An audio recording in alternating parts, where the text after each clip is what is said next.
কিয়ামতের ময়দানে ওই বিভীষিকাময় সময়ে মুসিবতের কালে মানুষগুলো পাগল হয়ে বিশ্বনবীকে খুঁজতে আরম্ভ করবে।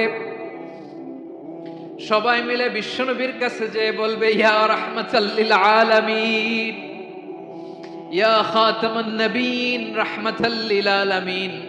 দেখেন আমাদের কি অবস্থা, কি কঠিন বিপদে আমরা আছি, দাঁড়াতে পারি না, সূর্যের আলোতে ঘেমে হয়রান। আজকে কেউ সুপারিশ করতে পারবে না। সব নবীরা অপারগতা স্বীকার করেছে, তারা বলেছে আপনি ছাড়া কেউ নাকি আল্লাহর সামনে দাঁড়াতে পারবেন না, আপনি একটু সুপারিশ করেন। বিশ্বনবী বলবেন, আসো আসো, আজকের দিনে আমি ছাড়া আল্লাহর সামনে কেউ দাঁড়াতে পারবে না। বিশ্বনবী মাকামে মাহমুদে যে আল্লাহু আকবার বলে সিজদায় লুটিয়ে পড়বেন। আল্লাহ রাব্বুল আলামিন বিশ্বনবীকে এমন কিছু চমৎকার শব্দ শেখাবেন, ওই শব্দগুলো দিয়ে আল্লাহর প্রশংসা করে বিশ্বনবী কাঁদতে আরম্ভ করবেন। বিশ্বনবী এমন ভাবে অজর দ্বারায় সিজদায় লুটিয়ে পড়ে কাঁদবেন, রব্বুল আলামিনের রহমতের দরিয়ায় জোশ লেগে যাবে। রব্বুল আলামিন এই দৃশ্য থেকে সহ্য করতে পারবেন না। রব্বুল আলামিন বলবেন, ইয়া মুহাম্মদ ইরফা রাসাক, ও নবী আপনি মাথা তোলেন, মাথা তোলেন, আপনার কান্না আমি সহ্য করতে পারি না। নবী আপনি মাথা তোলেন, সাল তুতা, আজকে আপনি যা চাবেন তাই দেব। নবী আপনি সিজদা থেকে মাথা তুলেন, সাল তুতা, যা চাবেন তাই দেব। ওয়াশফা তুশাফা, যার জন্য সুপারিশ করবেন তার সুপারিশ কবুল করে নেব। বিশ্বনবী এবার মাথা তুলবেন। যে বিভীষিকাময় সময়ে প্রত্যেক নবী বলেছেন আমি পারবো না, প্রত্যেক নবী বলেছেন নাফসি নাফসি, আমার কি হবে আমি জানি না, আল্লাহ আমারে বাঁচাও। প্রতিটি নবী বলবে নাফসি নাফসি, আল্লাহ তুমি আমারে বাঁচাও আমারে বাঁচাও। বিশ্বনবী মাথা তুলবেন, তুলে বলবেন রব্বি হাবলি উম্মতি, আল্লাহ তুমি আমার গুনাহগার উম্মতকে বাঁচাও। এই দুনিয়ার বুকে রব্বুল আলামিন সব নবীকে একটা করে দাওয়া মুস্তাজাবা দিয়েছেন, মানে যে দোয়া করলে কবুল হয়ে যায় সাথে সাথেই। দাও বিহা, দুনিয়ার সব নবীরা ওই দোয়াটা দুনিয়ায় করে ফেলেছে। সব নবীকে আল্লাহ একটা করে দোয়া দিয়েছে, নবী দোয়া করলেই কবুল। সব নবীরা ওই দোয়া করে ফেলেছে দুনিয়াতে। বিশ্বনবী বলেন আমি করি নাই। ওয়া ইন্নী আখতাবিউ দাওয়াতি শাফাআতান লি উম্মতি ইয়াউমাল কিয়ামাহ, আমার ওই স্পেশাল দোয়াটা আমি দুনিয়ার বুকে কঠিন বিপদে পড়েও কোনোদিন করি নাই। আমি আমার স্পেশাল দোয়াটা কিয়ামতের দিন আমার গুনাহগার উম্মতকে সুপারিশের জন্য রেখে দিয়েছি। আল্লাহ বলবেন নবী ইরফা রাসাক, মাথা তোলেন, আর কাটবেন না। বিশ্ব নবী মাথা তুলবেন, আল্লাহ বলবেন সাল তুতা, আপনি যা চাবেন তাই দেব। ওয়াশফা তুশাফা, সুপারিশ করেন সুপারিশ কবুল করব। বিশ্বনবী বলবেন আল্লাহ ওই স্পেশাল দোয়াটা দুনিয়াতে করি নাই, আজকে আমি তোমার দরবারে দাঁড়িয়ে কিয়ামতের দিন ওই দোয়াটা করছি। আল্লাহ আমার যে উম্মতের হৃদয়ে যাররা পরিমাণ ঈমান আছে, আমার একটা উম্মতকেও তুমি জাহান্নামে ঢুকাতে পারবা না। বিশ্বনবী পাগলের মতো একবার হাউজে কাউসারে যাবেন, একবার সিরাতে যাবেন, একবার পুলসিরাতের দিকে, একবার হাউজে কাউসারের দিকে পাগলের মতো দৌড়াতে থাকবেন। তার কোন গুনাহগার উম্মত যাতে জাহান্নামে ঢুকে না যায়, সেদিন কেউ সুপারিশ করতে পারবে না বিশ্বনবী ছাড়া। এজন্য 5 নম্বর আল্লাহ বললেন মান যাল্লাযী ইয়াশফাউ ইনদাহু ইল্লা বিইযনিহি, কার সাহস আছে, কার এত বড় বুকের পাটা কিয়ামতের কঠিন দিন আল্লাহর সামনে দাঁড়িয়ে সুপারিশ করবে? কারো ক্ষমতা নেই, কারো ক্ষমতা নাই। বিশ্বনবী সেদিন সিজদায় পড়ে উম্মতের জন্য কাঁদবেন, সবাই কাঁদবে নাফসি নাফসি, আল্লাহ আমারে বাঁচাও আল্লাহ আমারে বাঁচাও। বিশ্বনবী বলবেন উম্মতি উম্মতি, বিশ্বনবী আমার জন্য কাঁদবেন, আপনার জন্য কাঁদবেন, আমাদের জন্য সেদিন কেঁদে কেঁদে জাহান্নামের দরজায় দাঁড়িয়ে আমাদেরকে টেনে টেনে জান্নাতে ঢুকাবেন। এজন্য এই বিশ্বনবীর ভালোবাসা যেন আমাদের হৃদয়ে ভরপুর থাকে আমার ভাইয়েরা। প্রতি শুক্রবার বিশ্বনবীর উপরে বেশি বেশি যেন আমরা দুরূদ পড়ি। আমরা যখন বিশ্বনবীর সালাম দেই, দুরূদ পড়ি, একদল স্পেশাল ফেরেশতা আছে যারা বিশ্বনবীর দুরূদটা নিয়ে সরাসরি বিশ্বনবীর রওজায় যায়, যে বলে অমুকের বেটা অমুক আপনারে সালাম দিয়েছে। বিশ্বনবী নিজ কবরের থেকে নিজেই সালামের উত্তর দেয়। বিশ্বনবীর ভালোবাসা যেন আমাদের হৃদয়ে থাকে, বিশ্বনবীর সুন্নাহ দিয়ে যেন আমাদের জীবনটাকে সাজাই পারা যাবে ইনশাআল্লাহ। বিশ্বনবীর ভালোবাসা ছাড়া কেউ জান্নাতে ঢুকতে পারবে। বিশ্বনবীর পক্ষে আমরা বলবো, বিশ্বনবীর পক্ষে আমরা লিখব, বিশ্বনবীর জন্য আমরা আমাদের কলিজার রক্ত বিলিয়ে দিব, ঠিক কিনা বলেন? সেদিন বিশ্বনবী ছাড়া কেউ সুপারিশ করতে পারবে না। 5 নম্বর আল্লাহ বললেন, মান যাল্লাযী ইয়াশফাউ ইনদাহু ইল্লা বিইذনি, কে আছে সুপারিশ করবে আল্লাহর সামনে আর আপনি আপনার বাবার দরবারে যে সেজদা দেন? হ্যাঁ, ইব্রাহিম আলাইহিস সালাম থারথার করে কাঁপবে আর বলবে নাফসি নাফসি, আল্লাহ আমারে বাঁচাও। মুসা আলাইহিস সালাম থারথার করে কাঁপবে, আল্লাহ নাফসি নাফসি, আমারে বাঁচাও। আর আপনি পীরের দরবারে যে সেজদা দেন, কোথায় আছেন আপনি? খবরদার, কেউ বাঁচাতে পারবে না। যাকে ইল্লা আল্লাহ যাকে অনুমতি দেন, বিশ্বনবীকে দিবেন, নবীদেরকে দিবেন, এরপরে আল্লাহ তার স্পেশাল ওয়ালিদেরকে, মুত্তাকিনদেরকে, শহীদদেরকে, সিলেক্টেড বান্দাদেরকে দিবেন। কিন্তু কাকে দিবেন, কার জন্য দিবেন, দুনিয়ার কেউ জানে না একজন ছাড়া, তিনি কে? আল্লাহর ওয়ালিদেরকে, নেককার লোকদেরকে আল্লাহ সুপারিশের অনুমতি দিবেন, কিন্তু আপনি যারে মানেন, যার পায়ে সেজদায় লুটিয়ে পড়ে থাকেন, তারে যে আল্লাহ দিবেন, এটার কোনো গ্যারান্টি আছে? কথা বলেন। এজন্য জপতে হবে একজনের নাম, আওয়াজ করে বলুন, তিনি কে? আয়াতুল কুরসির 5 নাম্বার কথা হচ্ছে, সেদিন কেউ কারো উপকারে আসবে না, সুপারিশ করার সুযোগ পাবে না, আল্লাহ যাকে অনুমতি দেয় তিনি ছাড়া। কয়টা গেল? 6 নম্বরে আল্লাহ বললেন, ইয়ালামু মা বাইনা আইদিহিম ওয়া মা খালফাহুম, তোমাদের সামনে তোমাদের পেছনে যখন যেটাই ঘটুক না জানে কে? আওয়াজ করে বলুন, কেউ যেটা জানে না জানে কে? কেউ যেটা দেখে না দেখে কে? কেউ যেটা শোনে না শোনে কে? ইয়ালামু মা বাইনা আইদিহিম ওয়া মা, দৃষ্টিগোচর, দৃষ্টির বাইরে যা ঘটে কে জানে? তবে ঘরের ভিতরে ঢুকে জানালা বন্ধ করে লাইট অফ করে যদি আমরা কিছু করি, ওইটা আর আল্লাহ জানে না। হ্যাঁ, জানে? ওইটাও জানে। যত কালো পর্দা লাগায়া লাইট বন্ধ করে একা একা পাপ করেন, দেখে কে? এজন্য অন্ধকারে পাপ করলেও সেখানেও আল্লাহর দৃষ্টি আছে না নাই?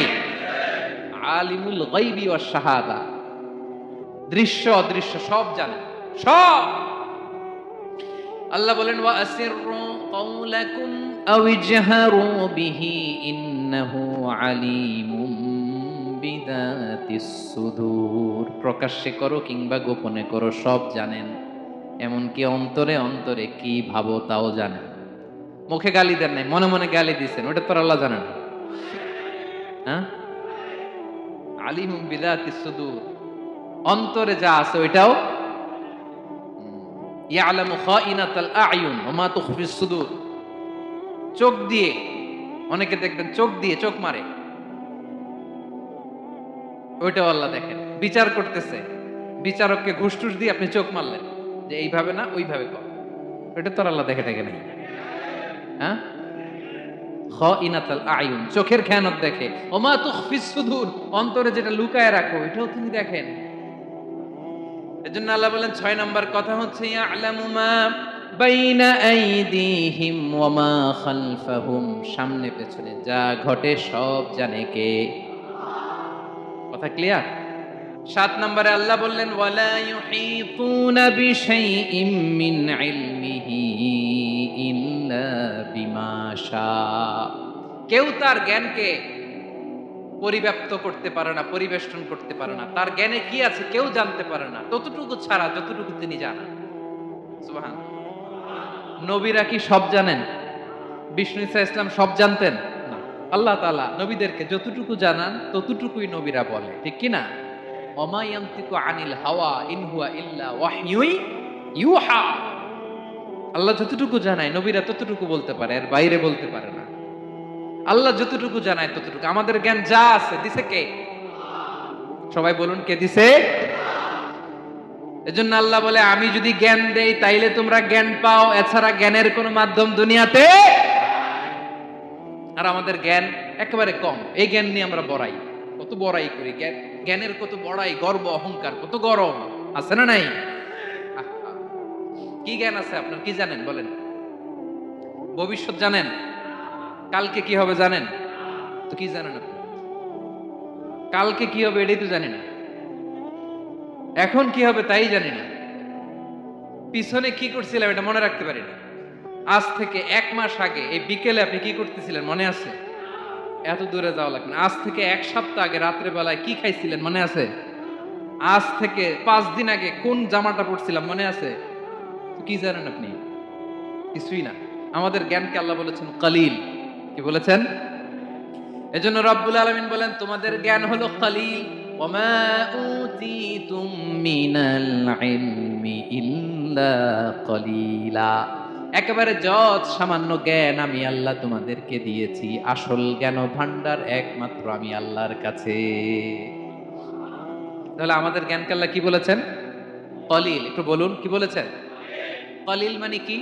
একটা মহাসাগরের মধ্যে, খেয়াল করে শুনেন বুঝবেন, একটা মহাসাগরের মধ্যে একটা চড়ুই পাখি যে যদি একটু পানি খায়, পানি খাওয়ার পরে ওই চড়ুই পাখির ঠোঁটে যে একটু পানি লেগে থাকে, ওইটারে বলে কলিল। আল্লাহ বলে, মহাসাগর থেকে পানি খাওয়ার কারণে চড়ুই পাখি বিমাশা, আল্লাহ যতটুকু জানান ততটুকুই আমরা জানি, তিনি যে কত জানেন আমাদের কোনো ধারণা নাই। ঠিক কিনা বলেন? কয়টা গেল? 7টা। আর রইল কয়টা? 8 নম্বরে আল্লাহ বলেন, ওয়াসিআ কুরসিয়ুহুস সামাওয়াতি ওয়াল আরদা, তার কুরসি আকাশ জমিন বিস্তৃত।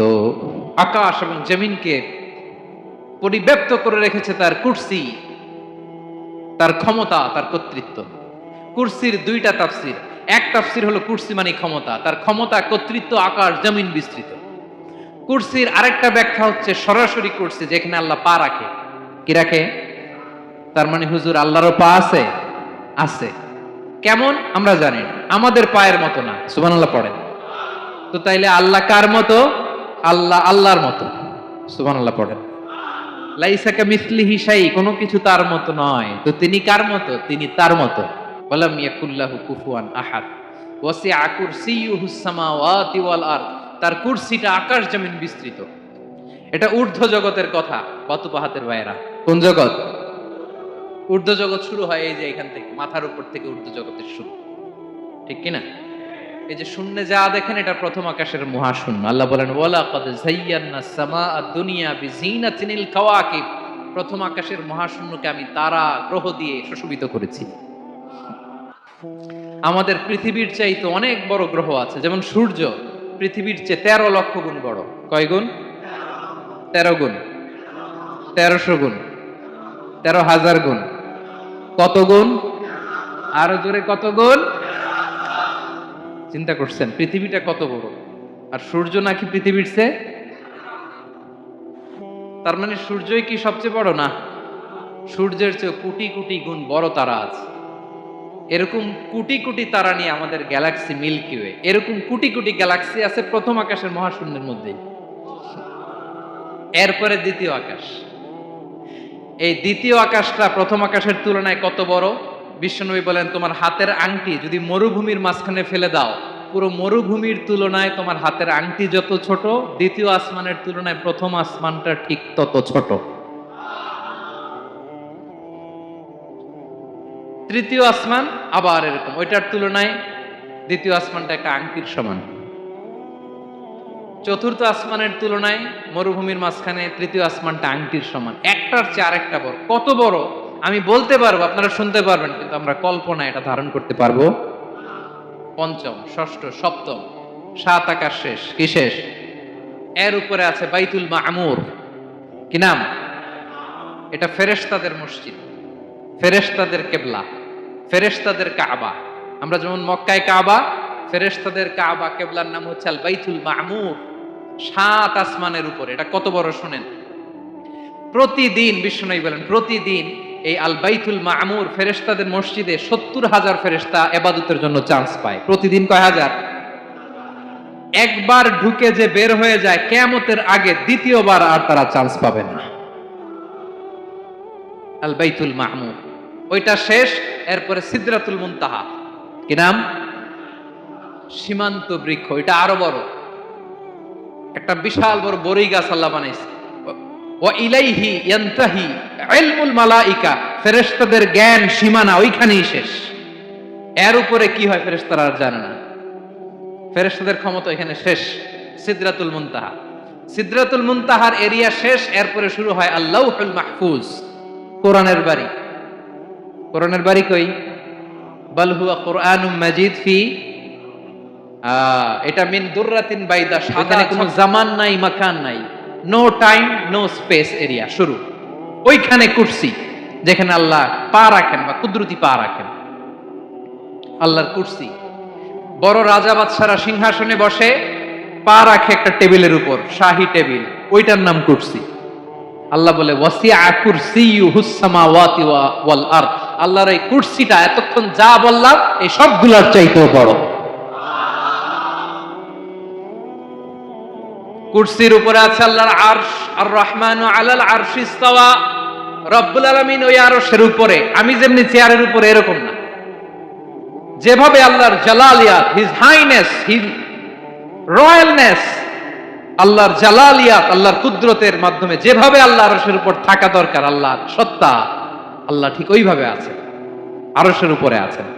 ওয়া ইয়াহমিলু আরশা রাব্বিকা ফাওকাহুম ইয়াওমাইযিন সামানিয়া, কিয়ামতের দিন আল্লাহর এই আরশটা 8 জন ফেরেশতা বহন করবে। আরশ বহনের জন্য আল্লাহর ফেরেশতা লাগে না, কোনো কাজের জন্যই আল্লাহর ফেরেশতা লাগে না। আল্লাহ বলে কুন ফায়াকুন, হয়ে যায়। তারপরে আল্লাহ নিয়োজিত রেখেছেন। সেদিন কিয়ামতের দিন আল্লাহর আরশটা বহন করবে কয়জন ফেরেশতা? এদের সাইজ কত বড়? শুনতে মনে চায়? বিশ্বনবী বলেন ইন্না মা বাইনা শাহমাতি উযুনিহি ইলা আতিকিহি মাসিরাতু 700 সানা। বিশ্বনবী বলেন ওই ফেরেশতার সাইজ আমি দেখে এসেছি কত বড়, শোনো, যারা আল্লাহর আরশ বহন করবে পুরো সাইজ বলা যাবে না। বিশ্বনবী বলেন ওই ফেরেশতার কানের লতি থেকে কাঁধ বরাবর। আপনার কানের লতি থেকে কাঁধ কতটুকু হবে? 4 আঙ্গুল 5 আঙ্গুল। বিশ্বনবী বলেন যে 8 জন ফেরেশতা কিয়ামতের দিন আল্লাহর আরশের পায়া ধরে থাকবে, ওই ফেরেশতাগুলোর কানের লতি থেকে কাঁধ বরাবর আসতে সবচেয়ে দ্রুতগামী যানবাহন, পৃথিবীতে সবচেয়ে দ্রুত চলে আলোর ফোটন। আলোর ফোটন 1 সেকেন্ডে চলে 3 লক্ষ কিলোমিটার। কয় লক্ষ কিলোমিটার? 1 ঘন্টায়? 1 মিনিটে? কয় সেকেন্ডে? 1 সেকেন্ড কইতেও তো 2 সেকেন্ড লাগে। 1 সেকেন্ডে আলোর ফোটন, আলোর কণা ছুটে 3 লক্ষ কিলোমিটার বেগে। বিষ্ণুই বলেন এরকম যানবাহন দিয়ে যেটা সেকেন্ডে 3 লক্ষ কিলোমিটার বেগে ছুটে, এরকম দ্রুত যদি কেউ ছুটে তাহলে ওই ফেরেশতার কানের লতি থেকে কাঁধ বরাবর আসতে 700 বছর সময় লাগবে।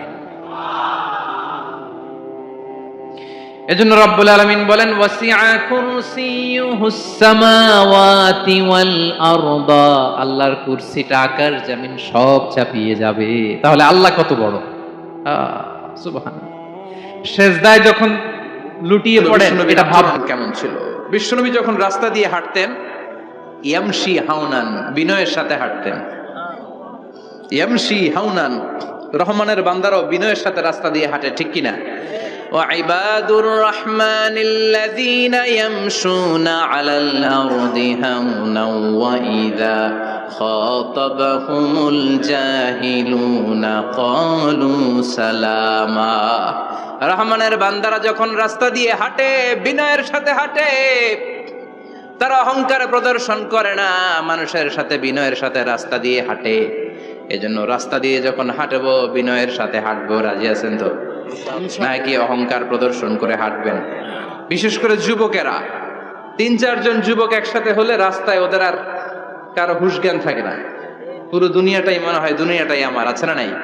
না, মুরব্বীকেও সম্মান করবা, মহিলাদেরকে সম্মান করবা, তোমার জায়গায় তুমি হাঁটবা, ভদ্রভাবে হাঁটবা। ভদ্রভাবে হাঁটার দরকার আছে না নাই?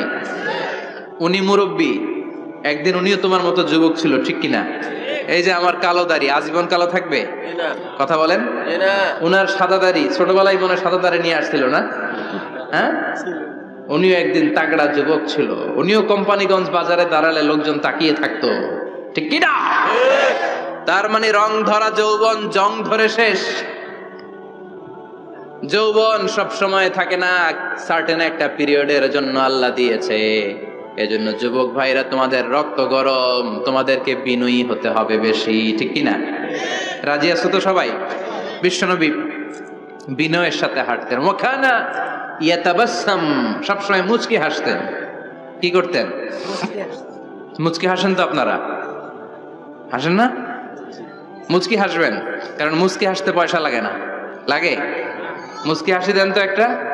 এই যে সবার এখন মুচকি হাসি, পয়সা লাগছে? কথা কর। তাবাসসুমুকা ফি ওয়াজহি আখিকা সাদাকা, you smile to your brother, it's a charity. তুমি তোমার ভাইয়ের দিকে তাকিয়ে যে মুচকি হাসবে, এত সদকা দেওয়ার সওয়াব হয়ে যাবে। সুবহানাল্লাহ। বিশ্বনবী সব সময় মুচকি হাসতেন। হাসি তিন ধরনের: তাবাসসুম, দিহক, কাহকাহা। কাহকাহা মানে অট্টহাসি, আলিফ লাইলার দত্তরা যেমন হাসি দেয় ওই হাসি। এটা নামাজের মধ্যে কেউ দিলে নামাজও শেষ, ওযুও শেষ। আর দেহেক, হালকা আওয়াজে হাসি, সামান্য দাঁত দেখা যায় মাঝে মাঝে। বিশ্বনবী মজা করে এরকম হাসি দিতেন, কিন্তু সব সময় বিশ্বনবীর ঠোঁটের মধ্যে মুচকি হাসি লেগেই থাকতো।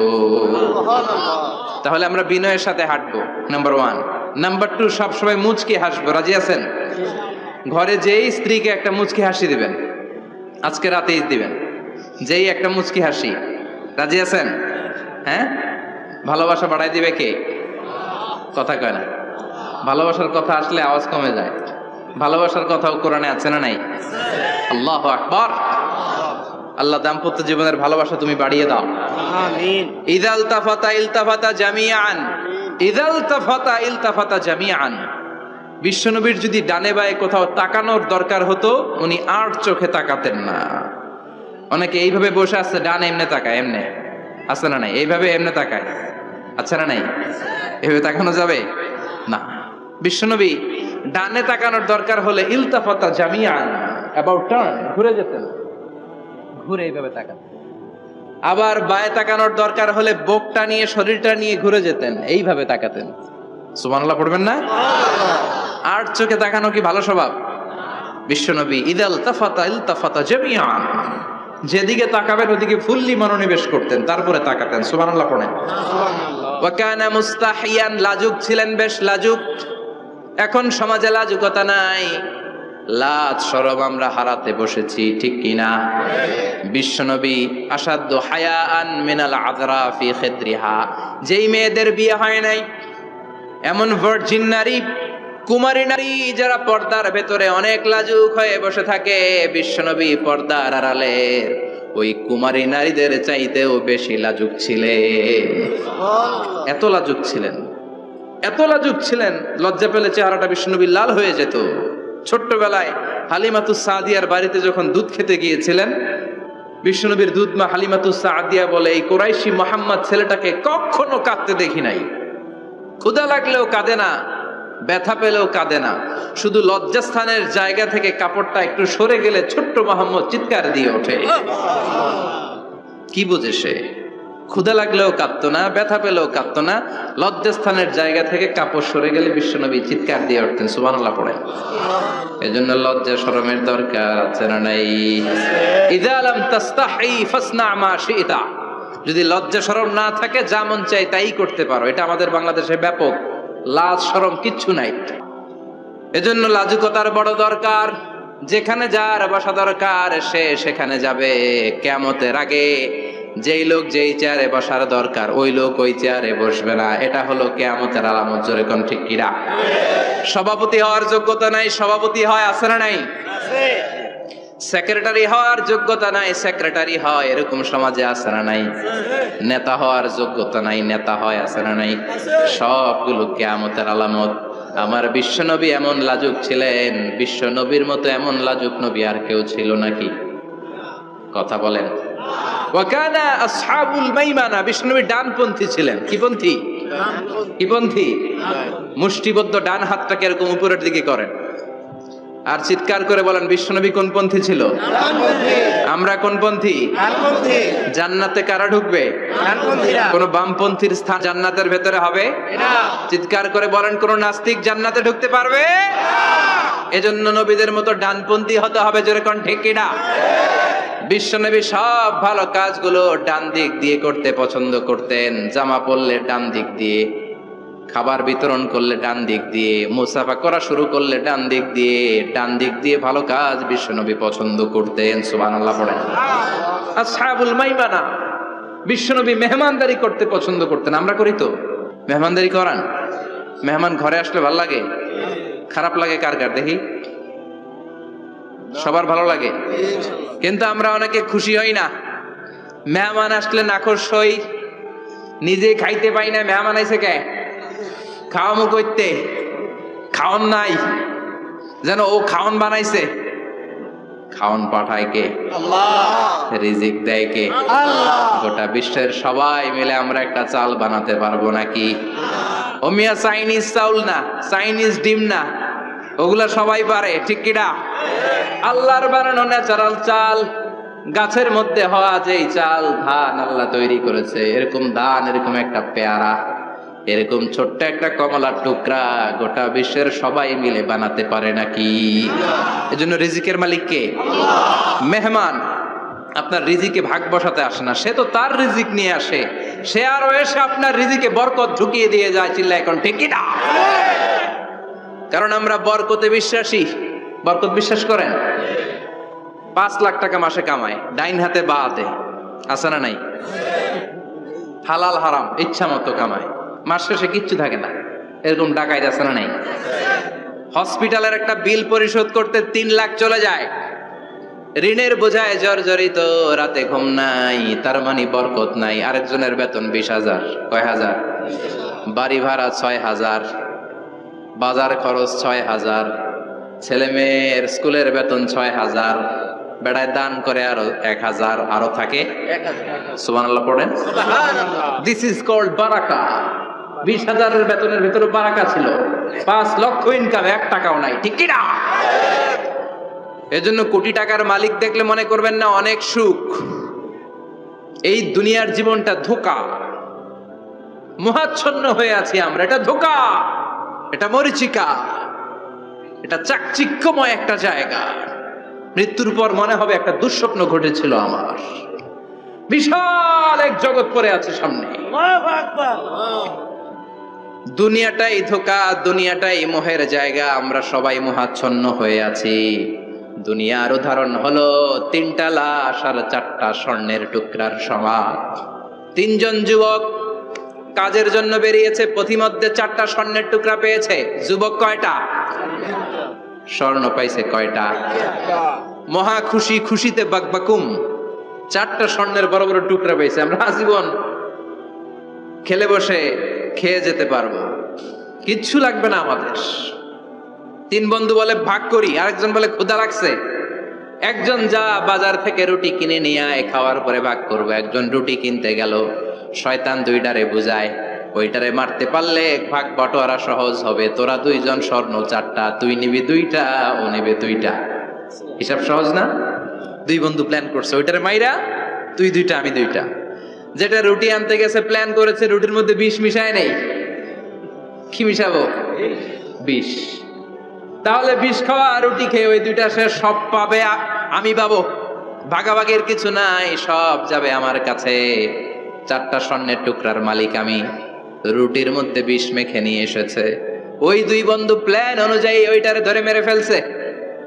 এবার মহা খুশি। এক বন্ধু কয়, এবার তো ভাগ বটরা আর কিছু নাই, তুই 2টা, আমি 2টা, আগে খাইয়া লই। আগে খাওয়ার পরে এই 2টাও নাই।